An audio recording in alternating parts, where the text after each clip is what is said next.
I don't think there's a lot of point in throwing mud if you're the father and having some kind of grudge match about who's the worst person, because that's often what judges get very fed up of seeing, is just two parents slagging each other off, and it's all he says she says stuff, and it's very little about actual child arrangements. Hi, I'm Naomi Murphy, and this is the Locked Up Living podcast, where we talk with a wide range of people about harsh aspects of institutional life. We also explore some of the ways to overcome them and to grow and develop. I'm David Jones. So join us every Wednesday morning, 6 o'clock UK time, for a fresh podcast. Zac is a psychotherapist with special interest in masculinity. He practices online at zacfine.co.uk and runs a programme for separated fathers in crisis called Ceasefire Method. He blogs regularly and has a YouTube channel which we will link to in the show notes. Zac mentors young men involved in the criminal justice system with the charity Band of Brothers. Welcome, Zac. Thank you. Good to meet you, David, and good to see you again, Naomi. Yeah, great to have you on today, Zac. So thank you for giving us your time. Zac, I wondered if we could start with you telling us how you came to be a psychotherapist. It's not been your only career, has it? No, I was a sub-editor in newspapers through my 20s, and really I was following my daughter around. So I had a daughter when I was 25, and I wasn't with her mother, but I was involved in her life. I moved to London to live around the corner, and I became really involved and really enjoyed being a dad. But then she moved. My daughter's mother moved up to Liverpool, and I was left in this position of doing a lot of travelling, and it became unsustainable. So I left London and I moved up north to live in Yorkshire to work in PR, which I didn't enjoy at all, and I wasn't very good at. And I became depressed and overwhelmed, and that was really the start of how I got to be where I am now. I didn't have any insight into my well-being or mental health at all, and my GP told me I was clinically depressed and I needed to get some therapy, go on antidepressants, do more exercise, and then I from that point on I became interested in basically what I had gone through. I started to know. I began volunteering at the Samaritans, and slowly I came to the realization that I wanted to do it for work, because it was much more meaningful than any work I had done, especially PR. PR was almost the antithesis to meaningful work to me at that point. So it was definitely part of my breakdown, and it was a necessary breakdown, I think. So it was interesting to hear you scoff a little bit about the PR and journalism, but actually, thinking psychologically, there is something about how we communicate psychological ideas and principles and how we talk about mental health. And it seems to me from looking at your website that actually your background in communications has probably served you in good stead for finding ways to reach out and connect with people that are trying to look for help online. Yeah, I think that's fair to say. And communications is important. I think Jordan Peterson's mentioned this somewhere, that when we spend our time doing something that we don't believe in, it actually chips away at our soul. And I had that experience. I had that experience when I was working during that time in my life, working on communicating things that I didn't really feel aligned with. And it's a really nice feeling now to be able to come on a podcast or write an article or whatever, and to know that I'm actually just speaking what feels true for me in this moment. It might change. I might change my opinion tomorrow, but it feels very different. So, Zac, you've ended up specialising in supporting men who are estranged from their children. And although you spoke about kind of having a relationship with your daughter and moving around, I wondered, do you have any experience of being estranged from children, or was that experience of dislocation so powerful that was able to connect with that theme? Yes, well, both. I went on to have a family, and I can see now many aspects of how I was showing up in the relationship were just unsatisfactory. I wasn't very mature, and I didn't bring the right qualities. But on the other hand, the experience of dislocation with my first child was a major stressor on my relationship with the mother of my second child. So I was going off every second weekend, driving up from Cornwall to Liverpool, and then I cut it down a bit. But it was still a lot of energy and a lot of travel and a lot of dislocation. And I realise now, or more and more, as I've been working through all of this stuff, my pattern that was kind of necessary for me at the time, but my pattern of disconnecting, because it was too painful to feel the grief when I would leave my daughter. So I would put armour up and get back and just come back into another working week, and I wasn't really able to move back into lover energy. We'll talk about this later. This is part of the king, warrior, magician, lover way of understanding elements of myself that I found useful. So I would spend a lot of time in warrior. I'm just going to drive for 15 hours round trip to go and drop my daughter back, and then I'm gonna just do work. And it was very warrior. It was not conducive to a healthy relationship with my partner. And so I did, unfortunately, that family separated, and my son, my ex-partner, went to live far away again. So I've kind of repeated it twice. This is a script from my own family. My mum brought me 400 miles away from my dad because we were in Yorkshire when they divorced, and so I've repeated it twice now. And the second time it got a lot more contentious, and there was more difficulty around establishing a regular pattern. It's fine now, but it was really scary for a while and very stressful. Yeah. And you say it felt scary. I mean, I also heard you talk about the kind of like the grief of the pain of the separation, but you also say it felt scary. Can you say a bit more about that? How does it affect fathers to be estranged from their children? There can be a sense of powerlessness, a sense of just losing control, and at times it's not clear if that relationship if it's going to continue, because there's no one there saying, don't worry, this will be fine. In fact, most of the messaging I got was, you don't have any control. I went to see early on I went to see a solicitor, family lawyer, and she gave me good advice, but the good advice was literally,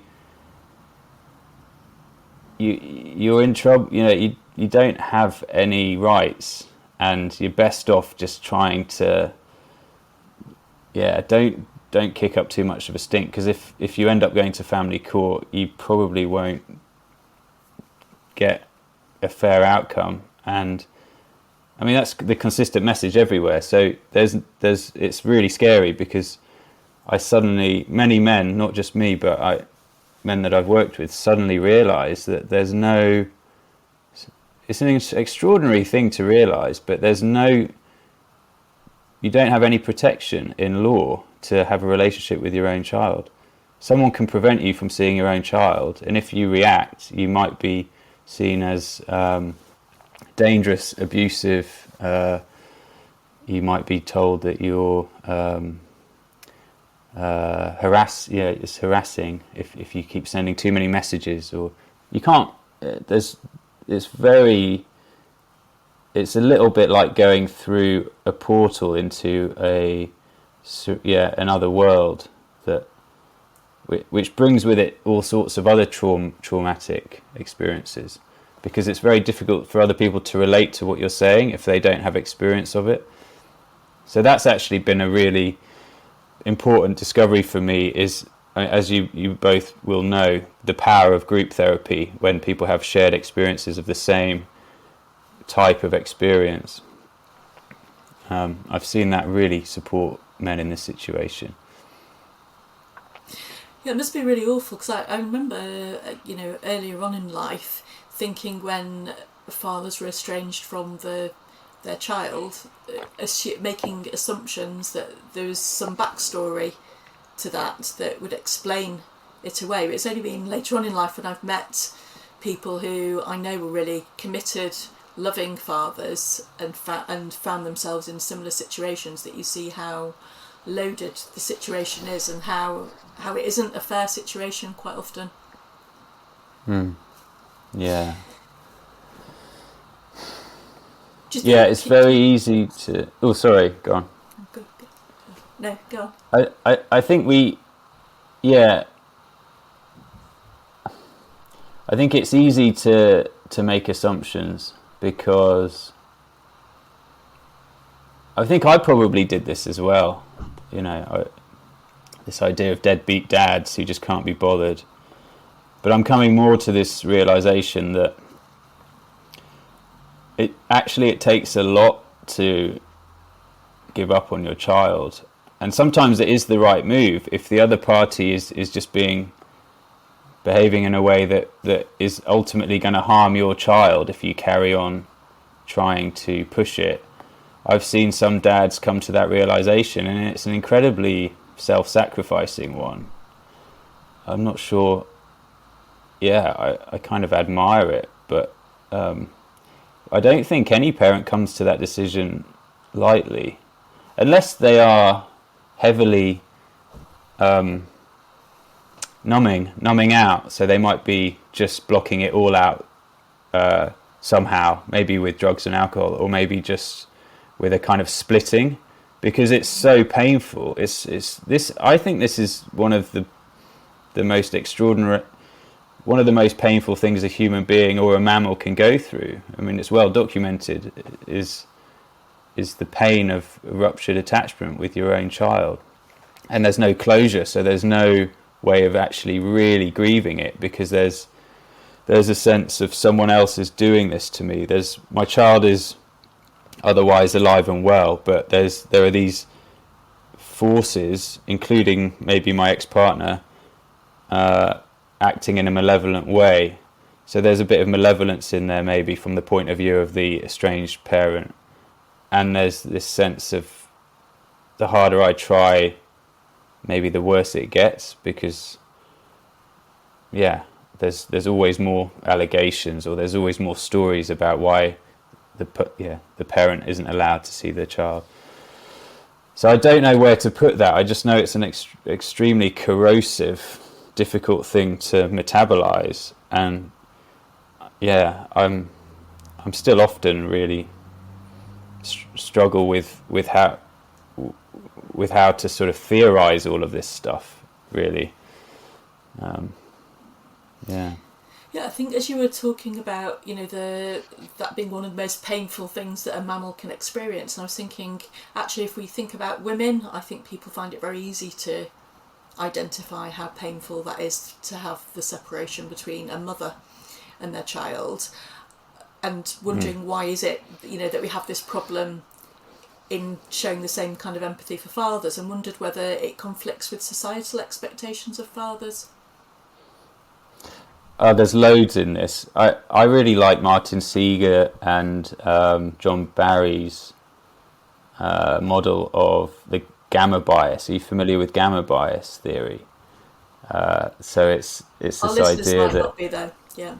Okay, yeah. So it's this idea that there isn't a great conspiracy afoot. I mean, yeah, okay. There's been third and fourth wave radical feminism that have affected the public discourse, but actually, there's an empathy gap. It's been well documented in different ways, but there's a difference in how we look at women and how we look at men, and that's from the perspective of men looking at men, and as well as women looking at men. And so there's this idea that because men on the whole have tended to be the ones that protect the perimeter of the village, and they go out hunting and they go out in combat to protect their communities. In order to do that, men have to develop the capacity to detach from emotions and detach from self-empathy.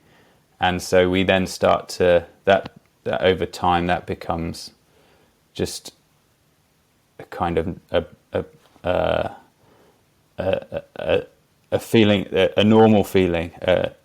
Just I can disconnect with how I feel about myself, and I can disconnect with the feelings of other men, and it comes through in all sorts of ways. But it's this idea that when harm happens to a man, we don't really see it. When harm happens to a woman, we're more likely to see it. And then when a man receives privileges, we're more likely to see his maleness attached to the privilege. But when a woman receives a privilege, we don't see her femaleness so much. So females have privileges around reproduction. They, in this country at least, they can choose whether or not to have the baby. There's nothing the father can do. If he wants the baby and the woman decides not to have the baby, she can have a termination. And if they have the baby and the man is lucky enough to get on the birth certificate, the woman can break up with him and decide not to let him see the child. And there's not a lot he can do about that. He can go to family court, but the average case till final hearing is, I think, 46 weeks as of first quarter in 2022. And it's not that uncommon for the judge to prevent contact while the case is going on. So there can be this massive gap in contact. And then that is often used as a precedent to say, well, the child isn't used to seeing the father now, so we have to have less, you can only see the child for 2 hours on, every second week or something like that. And if there's false allegations of domestic abuse, which I think William Collins has said, based on the ONS data of prevalence of domestic abuse, around about 60% of domestic abuse allegations in private family law must be false, because there just isn't enough actual domestic abuse to fit the volume that's being said is really happening. But whatever that is, obviously it still happens, but it's just this idea that there's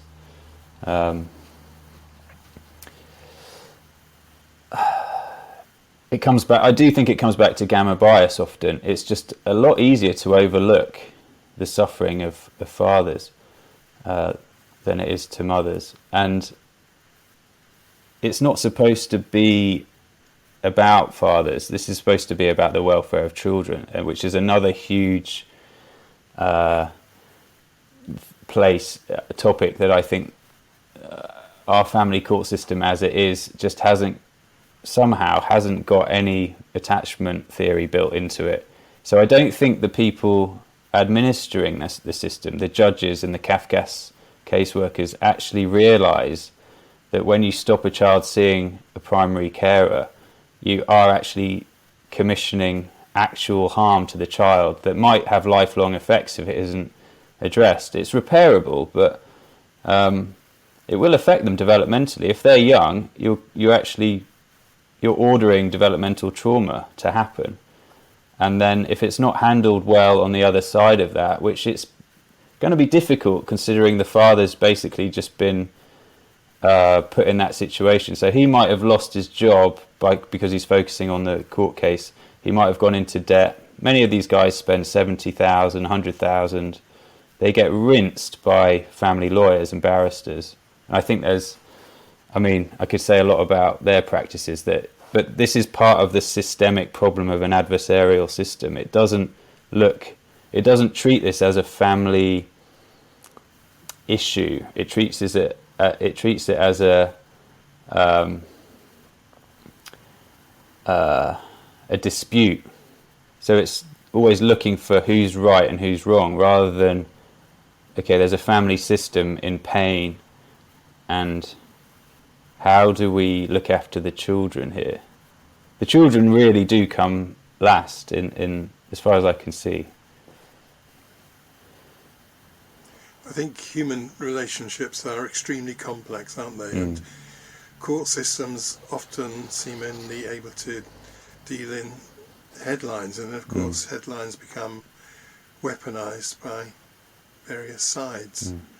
It's painful, really. I mean, what you're describing reminds me so much of, I used to do lots of one-to-one work in GP practices going back 30 years or so, and I can remember still quite clearly some of the men that I saw who were separated from their families, and the absolute weight of their despair and depression.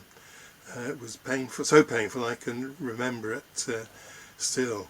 Yeah, there's a quote actually I'd like to read out about this, because it's and it speaks to that in terms of male shame. So we can, in the masculine archetypes that Martin Seeger describes, so not king, warrior, magician, lover, but more the kind of really universal ones. So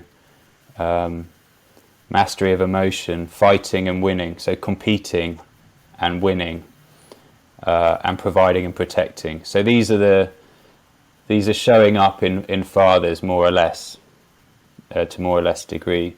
And yeah, as you say, if you meet a father who's one way or the other lost contact with his family against his wishes, there's this very loaded sense of shame because he hasn't been able to figure out a way to actually still be in the child's life. And there's a huge there's pain deriving from that social loss, and there's this quote from Panksepp. So this guy did a lot of, I think, neurological research. You might be familiar with him, but he just says, this is from 1981, when social bonds are severed, all mammals experience emotional distress that has the affective quality of pain. In fact, one of the most difficult forms of pain that humans, as well as other mammals, can experience is that arising from social loss. And I think if we're talking about, the loss of your access to your children, there's so much that comes with that. I just spent yesterday in a family event with loads of my nieces and nephews. There was a time when I would have found that really difficult because of the social loss that I've experienced. And I'm not saying I'm not responsible for creating broken, separated families. I completely am. I'm 100% responsible for my behaviour. But I still used to feel that pain in my system. And that would affect my ability to be a father and my ability to support my children's mothers financially and in other ways, and to communicate and not be stuck in rage and anger and things like that. Okay, so you've touched upon this already, Zac, but what advice would you give to fathers who are estranged?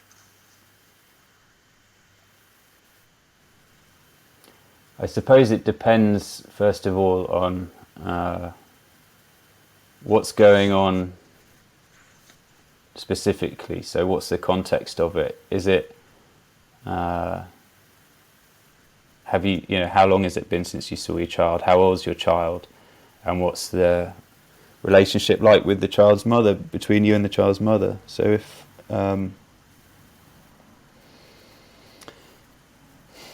because these are very dynamic situations. I've got a friend who I was speaking to the other day. He's got an 8-year-old daughter.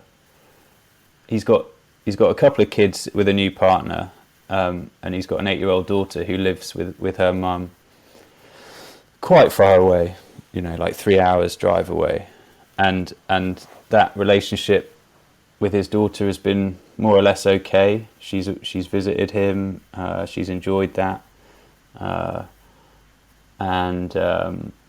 but just recently this year, the mother has started saying she doesn't want to come and visit, and she feels anxious about visiting, and so he's taken that on good faith, which I think is it sounds like quite a good idea on the face of it. Sort of, okay, I'll trust what she's saying.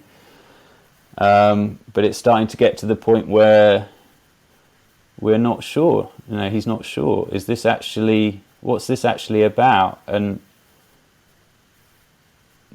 unfortunately, often it is sometimes about this Oedipal mother, this dark feminine quality of wanting to control the supply of love from the child. And maybe, I don't know this, but it was coming up in the conversation, maybe his ex-partner was triggered by a photo album that him and his partner sent his daughter for her birthday, because it showed all these lovely memories with him in his family, and everything seemed to change after that. And he just suddenly realised, he put his finger on, oh God, that was when it changed. So what do you do in that situation? So I really wouldn't advise anyone to go to family court, but sometimes if you can't get any, if the other parent isn't responding to you, is just ignoring you, or is just not cooperating on any level, then maybe it's worth looking at. And there's ways of doing it that can be affordable and much less likely to create unnecessary conflicts. So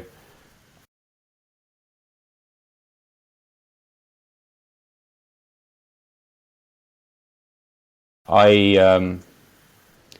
don't think there's a lot of point in throwing mud if you're the father and having some kind of grudge match about who's the worst person, because that's often what judges get very fed up of seeing, is just two parents slagging each other off, and it's all he says, she says stuff, and it's very little about actual child arrangements.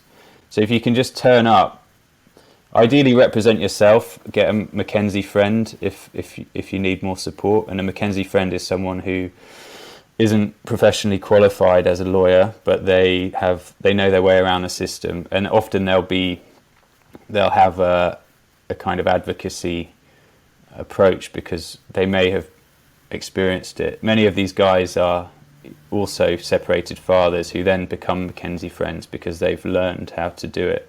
And Families Need Fathers is an amazing charity where you can get contacts like this. So I'd always say check out Families Need Fathers. There'll probably be a local group near you. Otherwise, you can get on a WhatsApp group and get practical advice. But yeah, try and represent yourself. Don't throw any mud. Don't slag off your child's mother. Just keep saying the same thing. I want to have a predictable and regular contact with my child, because that's in their interests. They need that regular, predictable attachment bond to develop. You can use a little bit of trauma and development. You could use ACEs, which is adverse childhood experiences. There's loads of research to show that child outcomes suffer as a result of fatherlessness or motherlessness. It doesn't matter.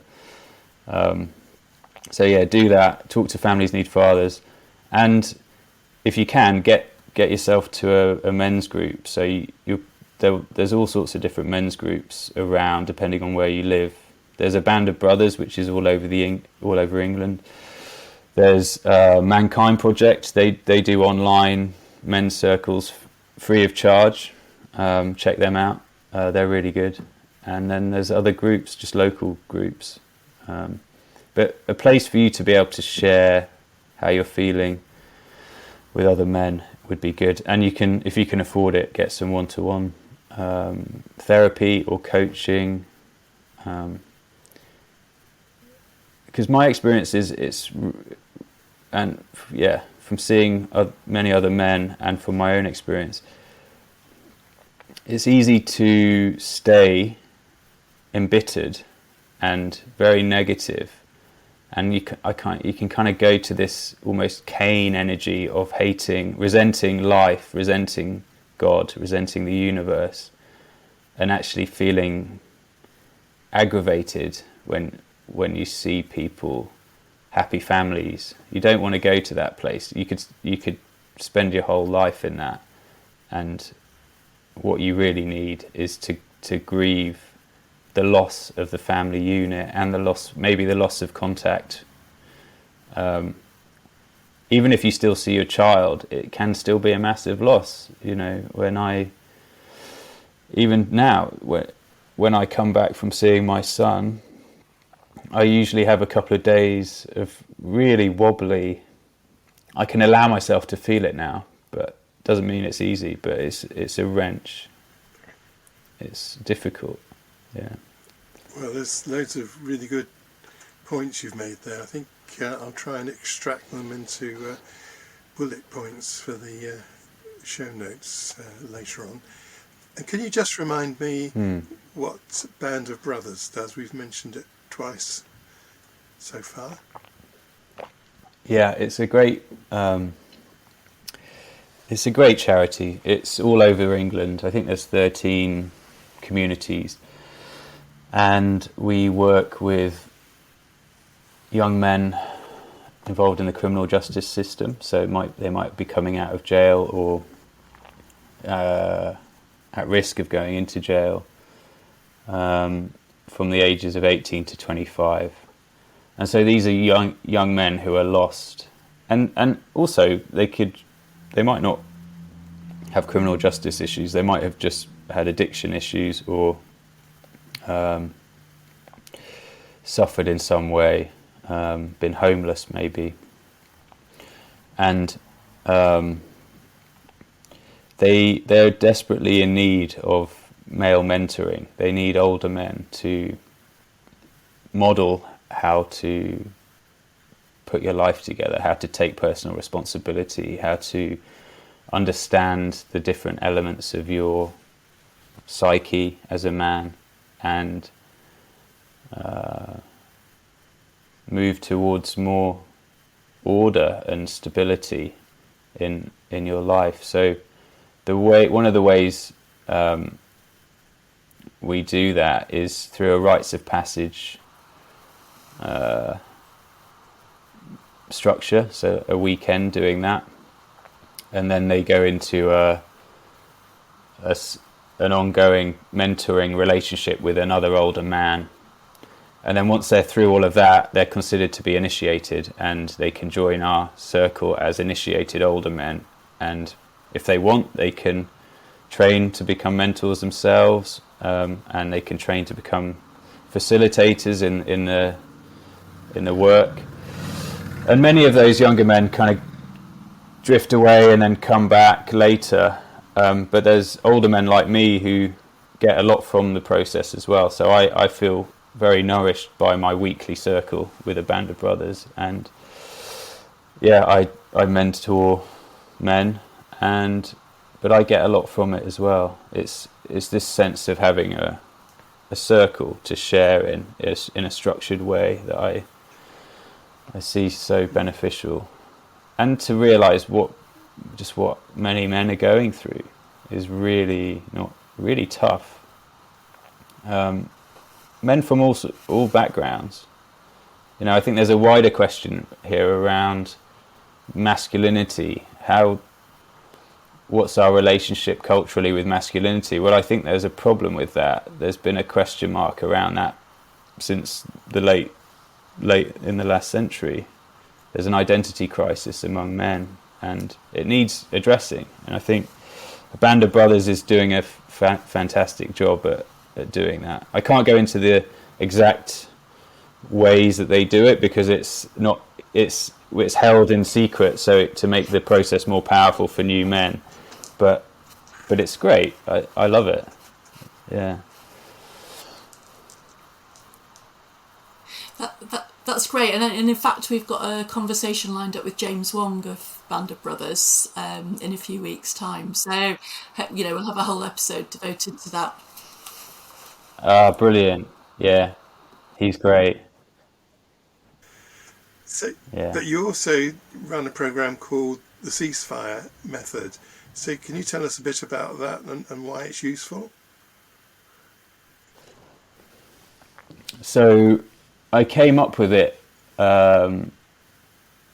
as a way of trying to put my experiences to create some structure around them and create a kind of therapeutic pathway for other men in crisis, if they're in family court or they may be about to start family court. Or in one case, a man who had been to family court and then kind of given up. But yeah, it's...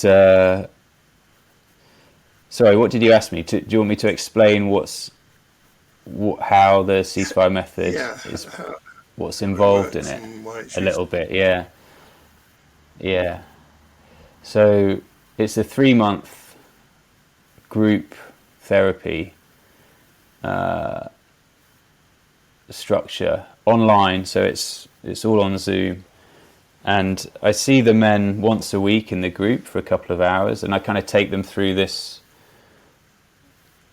It's teaching some concepts and ideas to help them, I guess, normalize their situation and understand it from different perspectives. So there's some ideas in there that maybe like the ones we've already talked about today. Like there's this idea that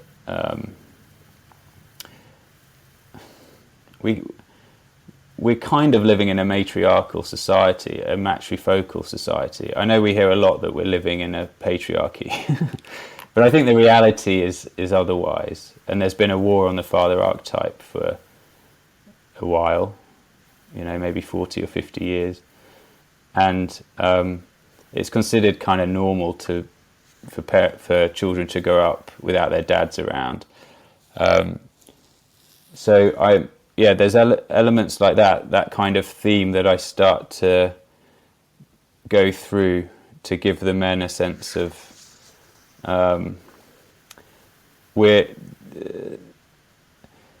obviously this is very personal and each case is very specific, but we're also all part of this huge forces that are affecting everyone, and families have been breaking down more and more. Marriages have been breaking down. Children aren't doing very well. And, this can be quite a good way of coming at the shame kind of side on, because, okay, maybe I do feel shame that I'm not in my child's life enough, but if I can understand the context and the wider forces, if I feel shame that I haven't got the right results from the family court battle, again, it's maybe it takes the edge off the shame if I understand the ideology at play in, for example, Kafkas. Like the way Kafkas operates is very ideological, and so is domestic violence perpetrator programs. They're based on the Duluth model, which is the power and control model of men. And Ellen Pence, the person who developed that system, said herself that she's very rarely actually come across that conceptual man. Most of the time, domestic abuse is much more complicated. It's bi-directional, and so there's a bit around that, and then there's a bit around. Well, there's quite a lot in it, but a couple of salient themes are understanding the difference between rage and anger, and understanding our own early life and our inner child. So connecting with the vulnerability of our inner children, and trying to understand the relationship patterns that maybe were there before the men met the mother of their children. So getting a sense of what did they bring into that relationship, and what are they accountable for, what are they responsible for, and also what was their ex bringing into the relationship. Maybe there was unprocessed trauma from earlier life events. So understanding rage as something that isn't just extreme anger, but it's actually in the approach of my colleague and friend Sue Parker Hall, I like her idea of understanding rage, which is it's a distinct defense mechanism from a very early developmental stage, early in terms of the life cycle, but also early in terms of evolution. You know, it's the organism crying for help through making a stink, either destroying stuff or it's freezing and shutting down. So sometimes the men can really get a lot from understanding the behavior of their ex through the prism of maybe their ex is just overwhelmed and feeling rage and she's shut down. That's why she's not responding. So it's an empathic understanding, it's an empathic approach to understanding the relationship, why it's got to that stage. And then we do bits of transactional analysis to understand that, and we do bits of, when we get towards the end, we start looking at non-violent communication. So just taking responsibility for what you can do. Everything you do has like an energetic resonance. So if you, even if you write a message, it took me a while to get my head around this, but even if you write a message to your ex that seems to be polite, if you're seething as you're writing it, she'll feel that. So there's a real piece of discipline, and the group's great for this, is holding each other accountable. So I get them all to write their vision down about where they want to be, what they want for themselves, their children and their ex in 1 year and 5 years and maybe further into the future, even if they don't get the outcome they want from the family court fight, which is a hard one for them to swallow. But it's about taking extreme ownership over everything that they can control. So they obviously can't control how their ex feels and thinks, but they can start interacting with the good part of her, because there is a good part in everyone. Doesn't matter how insane her behavior might appear, she's not insane. You know, there's some kind of reason why she's doing everything. So yeah, maybe she's doing it from a place of overwhelm and rage, but whatever it is, you can start and consistently interact respectfully with the good part of her, and that over time will actually develop some trust. Hopefully you may get nothing back, but the point is actually to get to a point where in say 5 years you can know categorically that you've done everything impeccably in the best interests of your child, and you're not responsible for any harm that comes to your child beyond that. And it's pretty hard to be impeccable in these situations. So you know it's a very high mark to be aiming at. So even if you can only get like half or 3/4 of the way to being impeccable, you're doing a pretty good job, I think. So yeah, so there's this idea of becoming the best father that you can be in the most extreme challenging circumstances. So can you actually be a masculine container for your child and your child's mother, even while the child's mother is hostile? That's kind of the gauntlet, the challenge that we're setting ourselves on the course, and the men hold each other accountable to that, and because it's really easy to slip. And one of the main, I broke it down to really simple kind of 3 steps really.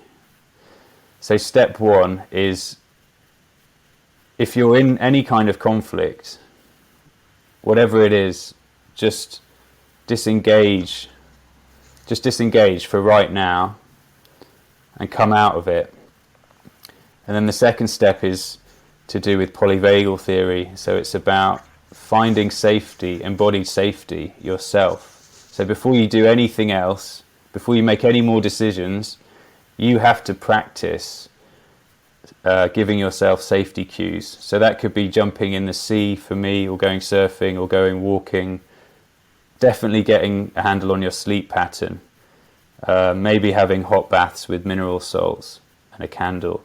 Getting your diet a bit better, drinking less caffeine, hydrating more. All this, we know all this stuff. It's not rocket science, but people just don't want to do that. They want to moan about, the court case, and it's just like, no, like, we'll get to that, but that's not actually the thing. The thing is to get your system settled. And then once they can do that, once they can come up to this social engagement state from the ventral vagal system, we can make decisions and we can make communication with our ex-partners from that space. Only from that space, not from the sympathetic nervous system or the dorsal vagal system, which is like the freeze, but only from the safety, the embodied safety, because that's the energetic resonance that I was talking about. The other person will actually be able to feel that you feel safe, and that you're willing to build bridges from that embodied safe rootedness and safety. And so that's really it. To break it all down, ceasefire, if nothing else, is just about that. It's about bringing self-discipline and boundaries to how you make decisions and how you communicate with your ex, and then doing your honourable best and not beating yourself up, because you can't control the other side. This is the only stuff you can control. So yeah, I think that probably captures most of it. Thank you, Zac. That's a brilliant answer. There's a lot of meat in that answer, I think. So what do you think, and again you've touched upon this to some extent, what are the implications for the health and well-being of a child who doesn't have regular contact with their father? I think self-confidence has come up a lot in the research. So if you are a child growing up with with your dad instead of your mum, you tend to be more self-confident and suffer less anxiety. So that's borne out in various bits of research I've seen. I think I saw that's from this book actually, where I got that from, The Boy Crisis by Warren Farrell and John Gray. There's loads of good stats in here about the effects of fatherlessness, but stuff like inappropriate sexual activity, ADHD, drugs, risky behaviour. I mean, boys are a nightmare anyway for risky behaviour. Young, adolescent boys. If you take their dads out of the equation, they're way worse, and they've got these massive testosterone spikes, around 14 and then up to 25, and it's a bit of a toxic cocktail if you don't have your dad around or a decent male mentor. What else? Yeah, unemployment, more chance of going to jail. I think you'll probably know more about this than me, but I think most inmates of prisons are male, and of those, most of them were in care or single parent families, mostly single mum families. So it affects your life chances in terms of social mobility, relationships. You'll find it harder to establish relationships because you don't get the triangulation. So young children benefit from seeing their mother and their father, or both, whoever their parents are, but they both have different qualities, and so the child's able to understand that there's a different reality, there's different aspects of reality that are kind of embodied by the masculine and the feminine. So it's called triangulation. I think I'm explaining this correctly, and that's very important for the healthy development of the child from a young age. And the child gets to see conflict resolution modelled by the parents, assuming they actually do, resolve things. So without that blueprint of how to do it, I mean, I don't really know how to do it. I grew up with my mum, 2 older sisters, and my dad. I do actually have it modelled by my dad. He's in a beautiful marriage with my stepmom. They've been married for over 25 years, I think, and that's a great example to me and my other siblings. But most of the time I was with my mum, and I didn't get, and it's quite easy to see the effects of that. So there's 7 siblings. I'm one of 7, and this is a mixed family. And the 2 people who were around my mum and my stepdad the most are my younger brother, who's the child of my dad and my stepmum, and my stepmum's youngest daughter. So they were the ones that kind of grew up mostly with my dad and my stepmum. They're both married and have 2 kids each. Everyone else has had kids and split up, because we didn't get to see as much of it. I think it's the idea of the family script. You kind of regurgitate what you've seen modelled. Great. I can't remember what your question was again, but No, you've answered the question. Fine. Yeah, because of course okay, it's a great. sort of a question without any ends or sides really. But you've given us a good perspective there. I'm just thinking that obviously some fathers choose not to be involved, and so what would you think in terms of your lesbian relationships? Do you think a father substitute can compensate in any way at all? Yeah, I don't see why a woman can't step into the father role. That it's just about polarity, isn't it? So if I don't know loads about this, but I would imagine that in many lesbian relationships there's a masculine and a feminine person, more masculine and more feminine.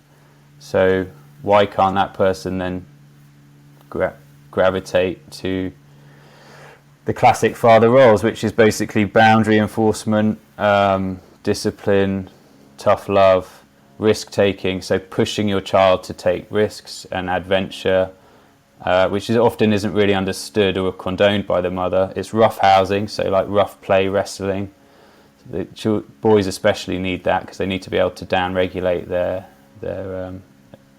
limbic system. They need to be able to not lose it. They need to be able to take provocation and learn self-mastery to down-regulate their anger. And so why can't a lesbian woman take that role? I think they probably can. I'm sure they're already doing it.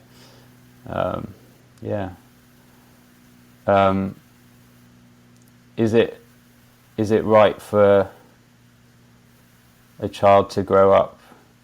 I mean, this is probably a very controversial topic, but I do think about it because I know personally have friends who have been artificially inseminated, to have a child, knowing full well that the child wasn't going to have a father figure at all, because they didn't have a relationship with anyone, but they just wanted to have a child.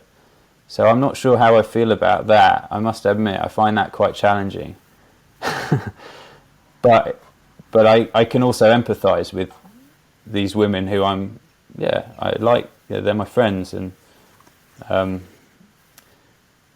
think it's complicated. Yeah, I mean, I think what you're saying though is that you see it as being related to characteristics and the relationships which arise from that. Yes,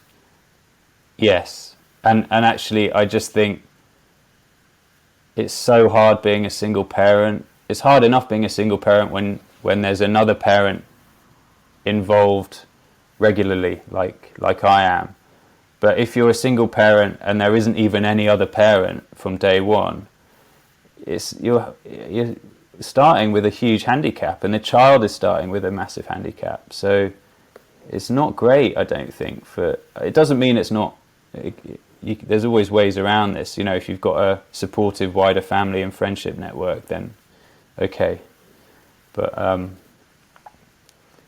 it's just very, very hard raising kids. I think we'd all agree. It's a lot harder than we think it's going to be. That's right there. So I think that will get wide acceptance from the people who listen to this podcast. So you talk a lot in terms of archetypes, so can you tell us a bit about archetypes and why you think they're so useful? Yeah, so it's really just from my own personal experience on this strange journey of whatever I'm doing.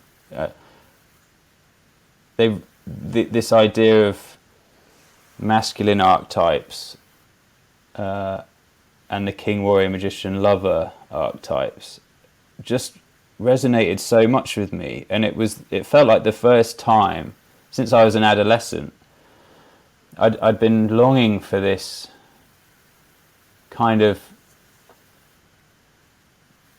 what I would have thought of as how it would have been in the old days, the pre-agricultural days, where you would have, if you were a male, you would have been taken off by the older men in the tribe and sorted out, shown what's what, and given a clear idea of what all these forces and impulses and instincts going on inside me were all about. Because I had, like I said, I grew up in with my mum and my two older sisters, and then on the school holidays I would go to see my dad, but often he would be busy at work, and I'd be lumped in with three older stepsisters and my stepmom, and I'd just be like, what's going on? And I don't think I'm not complaining at all. I had a fantastic childhood, but I didn't feel like anyone at any point through my whole schooling career or university or anything really ever really communicated that they knew what being a man was all about, and they could actually recognise the forces going on inside me. My dad gave me amazing support around and healthy challenge around, come on, you've got to get your driving licence, come on, you've got to get a job, come on, you've got to decide what career you're going to do. So he kind of like kicked me up the arse a lot and gave me practical support. And then as an adult, he gave me advice and support around business and money and finance and parenting and stuff. But what I was really longing for was some wisdom around like what it actually meant to be a man, and it was very shallow. I never really sort of found anything. And then one day I came across this book called the Warrior Within. This is the, I know you're not recording the visual of this, but this book, King, Warrior, Magician, Lover by Robert Moore and Douglas Gillette, is their book that kind of touches on all these 4 archetypal energies. But the first time I came across any of this was their book on the warrior, and it was one of those moments, I don't know if you ever had this, when I saw the book, and in a little library where I was doing a men's group, and I just like glanced at the back of it, and I instantly realised that I think this is going to be really important. I took it home and I just read it in one night, I think, and it just rang true. Everything that I was reading rang true, because it was describing this inner experience that I had had since adolescence without judgment.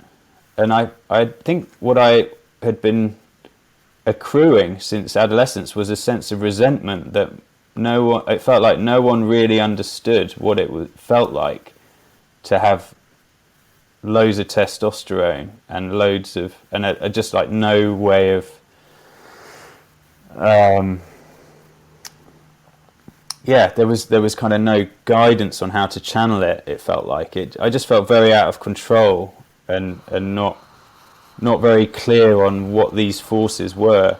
So then as I started to dig into the King, Warrior, Magician, Lover stuff, it's a beautiful theory that articulates these different energies in the masculine psyche and their functions and their potential to, if we come into right relationship with them, there's this amazing potential to step away from the tendency to identify with them, because the idea is they're universal forces. These exist in the universe anyway, and they come through us, and they manifest through us in our behaviors.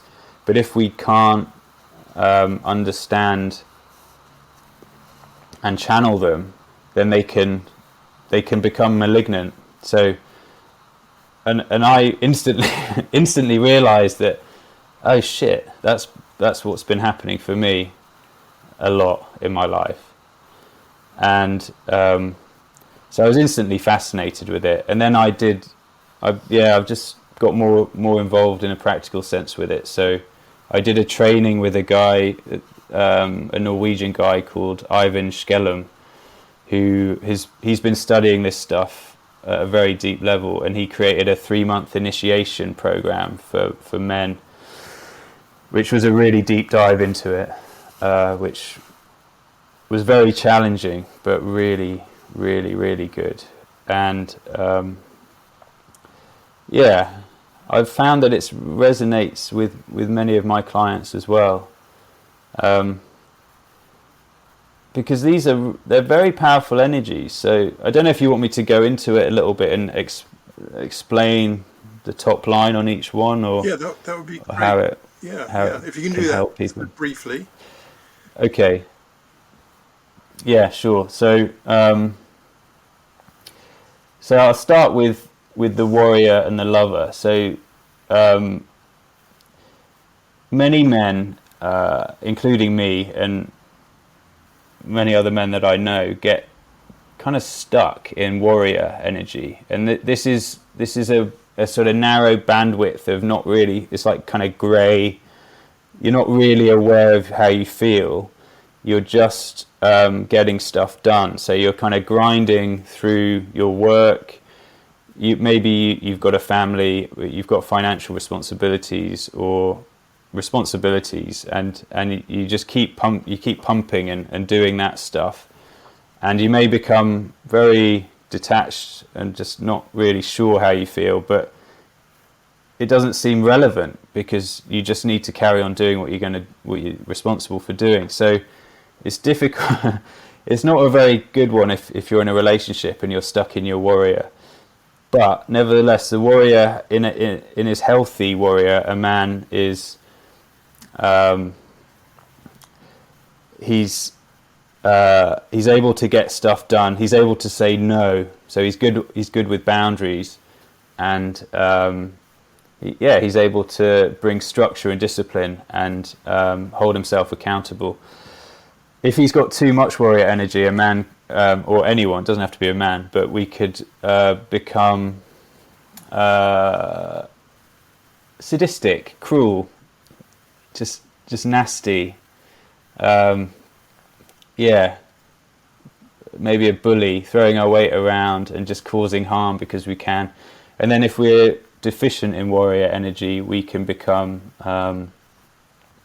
masochistic. So we can say, I it's all too much, I can't do anything, I can't get anything done.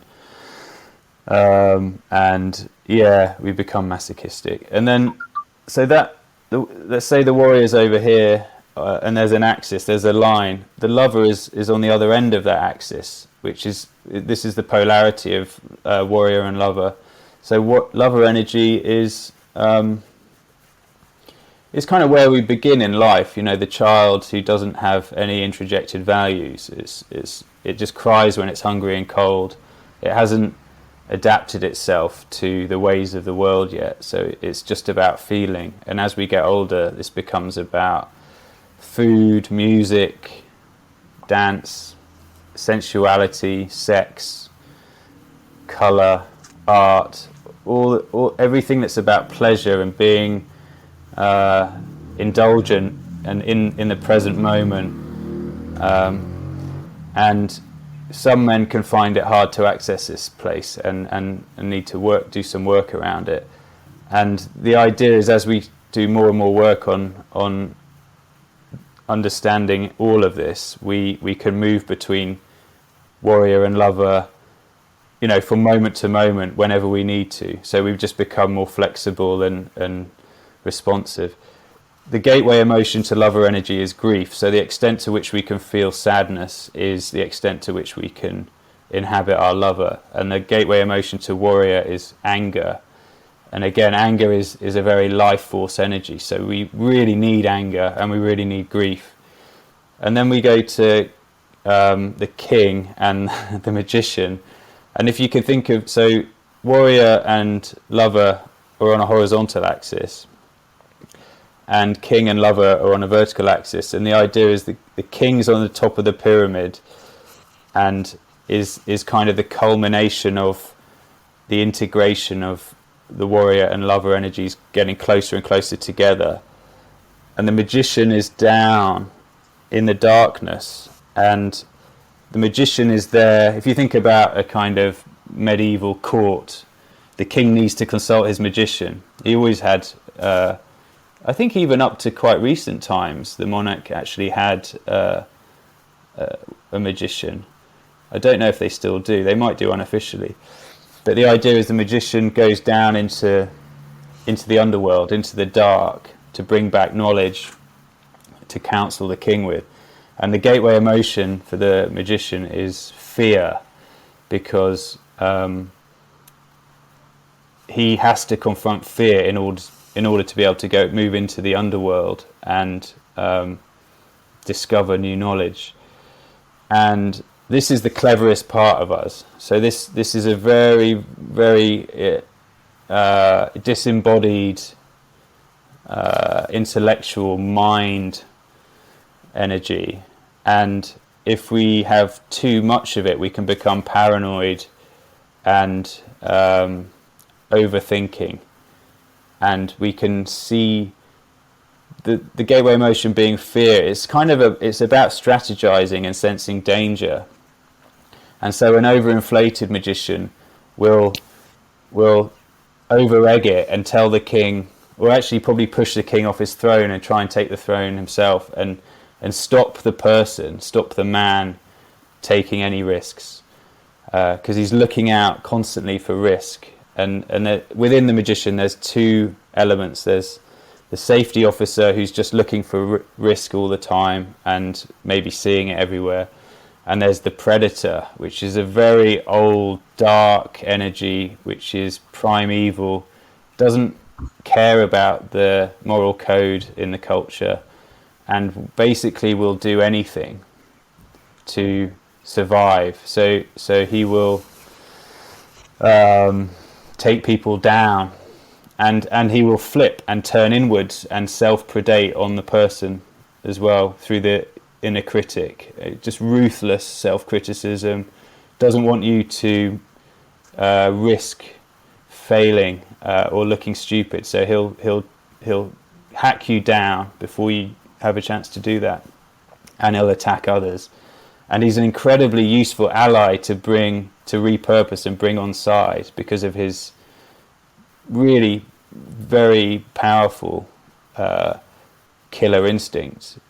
But this is the one that often is so slippery and so in the shadows that it's quite hard to find him and quite hard to see what he's actually doing. So it takes quite a lot of work to dig into him, but he's very, very important. And then we have the king, and his gateway emotion is joy. And a healthy king is full of blessings. He just sees the good in the people around him and encourages them. And he's powerful, but he sees his power as a way of service. So he's kind of a custodian over his business or his family or his asset base or whatever it is you're talking about. But he's not jealous of his power. He's there in service to those he's protecting and providing for. And so in that instance, his kingdom is flourishing, and there's people are doing well, and it's a virtuous cycle. But if he has too much king, too much inflation, he becomes the tyrannical king. And like King Herod, he ordered the assassination of all newborn males because he heard Jesus was going to be born.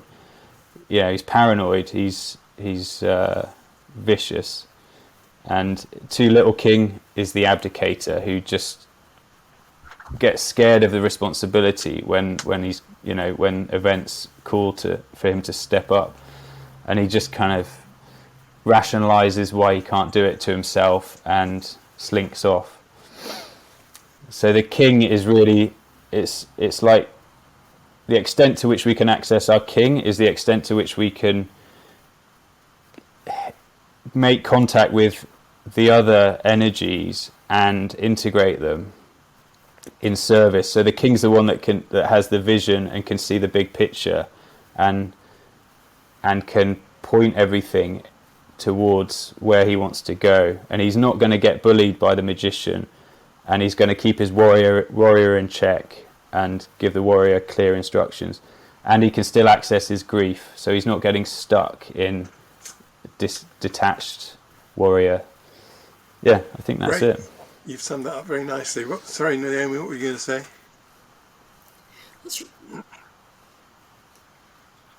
I was just going to say that's really interesting actually to hear that, and it made me reflect back on working in the prison and how blocked many of the men were in terms of being able to access their grief and also to access joy.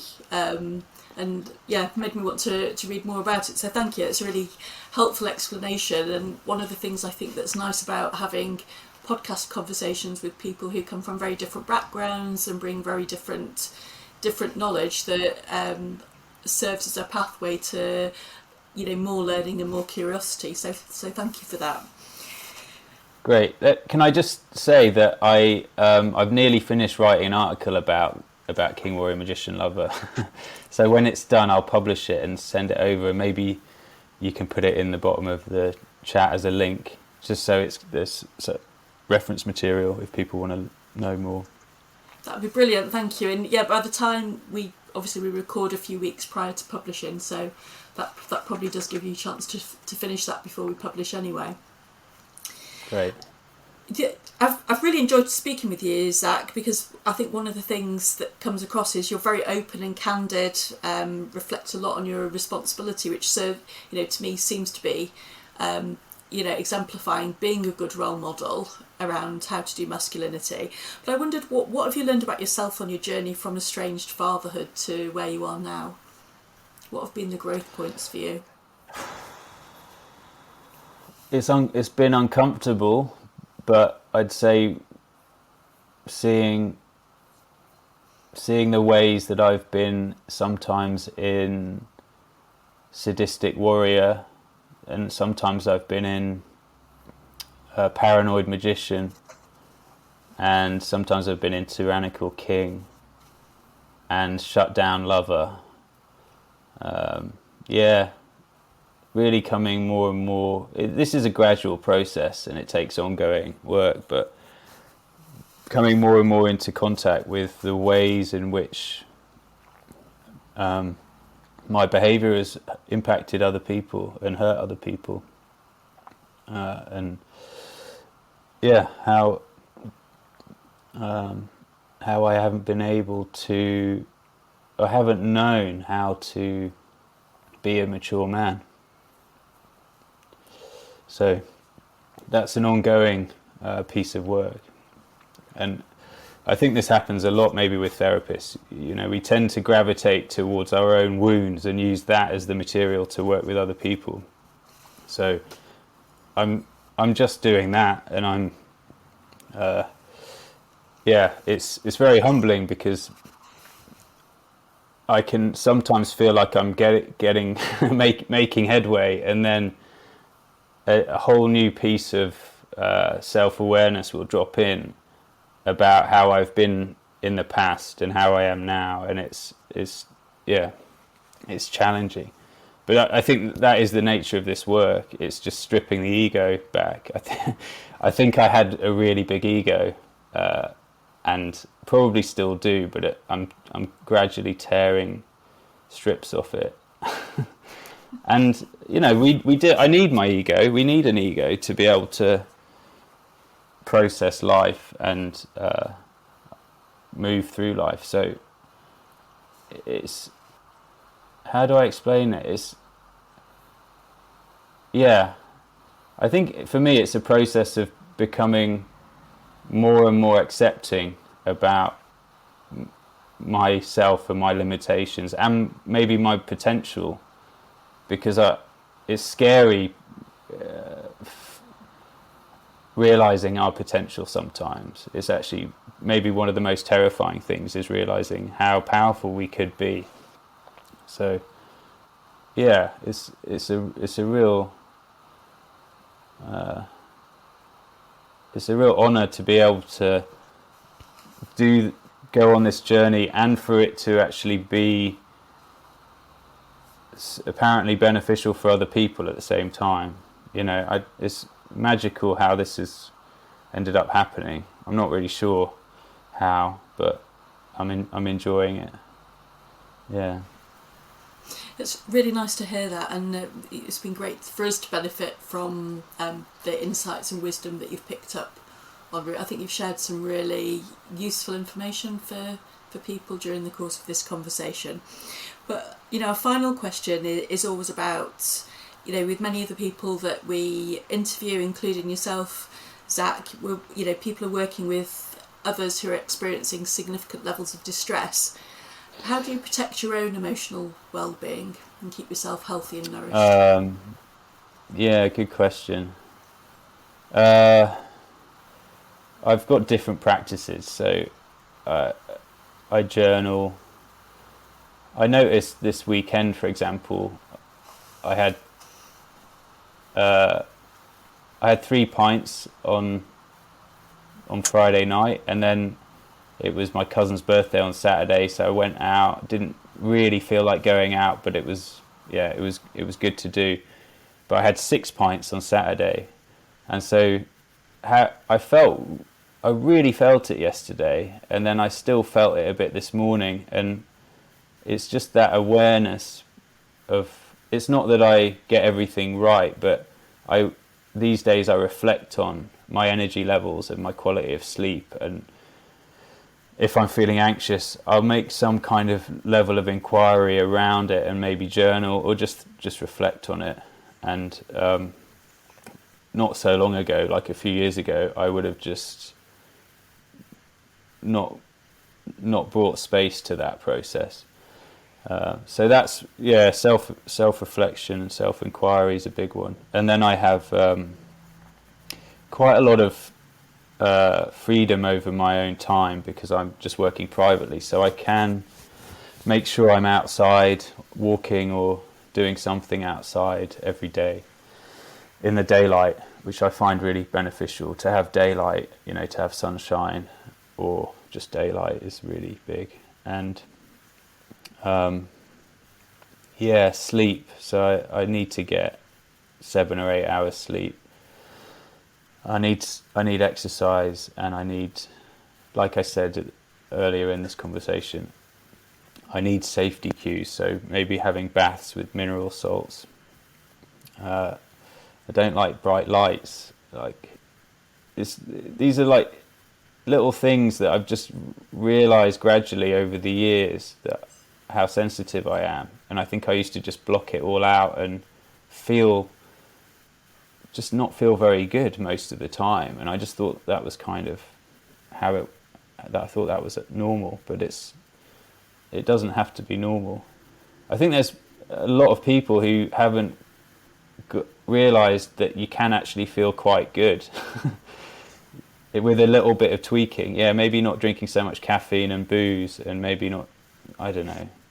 It doesn't mean you have to be a vegan or something. I mean, I don't think vegans are particularly healthy anyway, but it's different for everyone. So for me, it's something around water, surfing, swimming, and walking, and then making sure I've got some, because I live on my own, and it's easy for me to forget to have social interaction because I'm a bit of a hermit. So I'm consciously putting, and make sure I have regular stuff.